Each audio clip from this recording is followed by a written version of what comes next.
Giovanni Joseph McDade, Charlena Lyles, Leonard Thomas, Jesse Saray, Stonechild Chiefstick, Shay Taylor, Breonna Taylor, George Floyd, Manny Ellis. They should not have died. We should not have witnessed their senseless killings at the hands of police.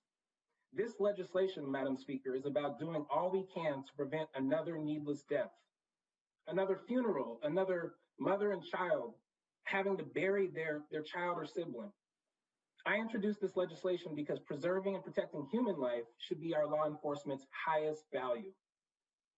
Since last summer, Madam Speaker, we have worked with community leaders, with law enforcement, and families hurt by police violence.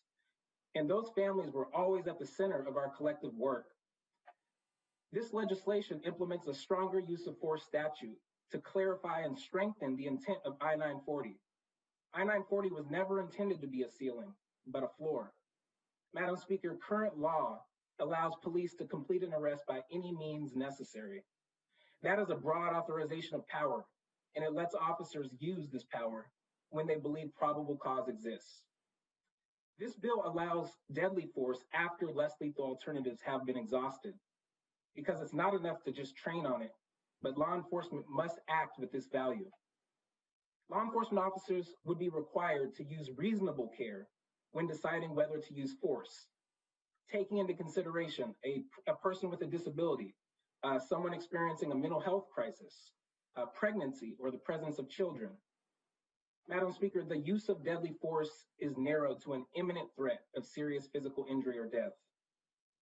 The bill before us is the cornerstone of our police reform package.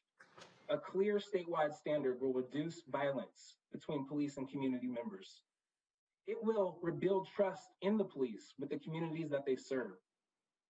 Because, Madam Speaker, everyone deserves to be safe, to be protected, and to know that peace officers are there to serve them. That's what our work is focused on, to make sure that every life is valued. So there's many reasons to vote yes today, Madam Speaker, but I'm voting yes to say their names: Breonna Taylor, George Floyd, Manny Ellis.